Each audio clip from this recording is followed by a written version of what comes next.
Devant le succès mitigé des dernières éditions, la ville de Beaune a décidé cette année de supprimer son marché de Noël.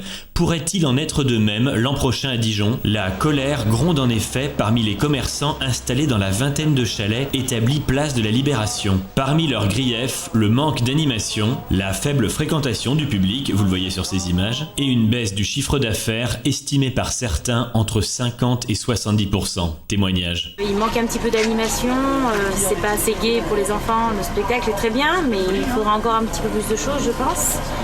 Et c'est vrai que la patinoire était bien, c'était plus vivant, c'était beaucoup toujours du monde, des jeunes, ça se baladait beaucoup plus. Là, c'est vrai que c'est un peu plus calme. Est-ce que vous avez pu estimer une baisse de votre chiffre d'affaires par rapport à l'année dernière? Oui, pas mal, pas loin des 50%.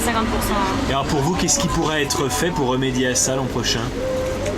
Moi je dirais un peu plus d'animation, la patinoire c'était pas mal, mais sinon agrandir un marché de Noël un peu plus rempli, on va dire. Une chorale ce serait bien, des petites animations pour les enfants, un Père Noël, pourquoi pas, avec les photos, ce serait super. Quand on se tourne de ce côté, de suite c'est le noir, aucune animation, aucun éclairage, rien de concret pour les commerçants, pour attirer du moins la clientèle vers ces commerçants. Est-ce que tu peux comparer ton chiffre d'affaires avec les autres années? Ce qu'on peut dire, c'est qu'on est divisé par 3 sur un bon emplacement. Par rapport à l'investissement et aux bénéfices que ça ne peut rapporter, on ne peut pas suggérer revenir. Venir à Dijon m'a coûté de l'argent. M'a coûté entre 2 et 3 000 euros par rapport à ce qu'on vient de dire, que la mauvaise disposition des chalets, une mauvaise animation. Donc je ne reviendrai pas à Dijon au marché de Noël. L'ambiance n'est pas mauvaise, mais bon, par moments c'est un petit peu monotone, quoi. C'est pas un vilain marché de Noël, mais je pensais avoir plus de chalets comme nous on fait à l'heure actuelle dans d'autres communes, quoi. Et est-ce que vous pensiez également voir plus de clients? Oui, je pensais plus avoir de clients. Ouais. Mais le prix au clair ne se plaint pas trop. Évidemment, c'était pas transcendant, mais c'était pas mauvais non plus.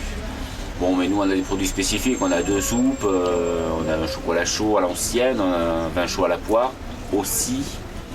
Donc des produits frais qui changent tous les jours, donc suffisamment réclamés par la clientèle. Est-ce qu'il y a eu assez de communication en amont de ce marché de Noël? En amont de ce marché de Noël, je pense que la communication a été quand même franchement marrante, parce que au début, circulait sur les bus d'Ivia quand même la pub sur le marché de Noël de Montbéliard, et pas le nôtre.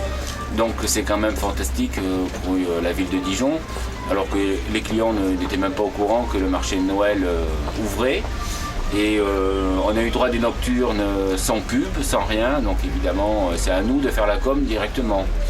C'est assez bizarre, on va dire. Toutefois, quelques animations ont été organisées sur place, parmi lesquelles un tour de chant qui a visiblement laissé un souvenir mitigé. C'est vrai que sur la place, il n'y a pas énormément d'animation. Juste ce week-end, on a eu 2 chanteurs super d'ailleurs.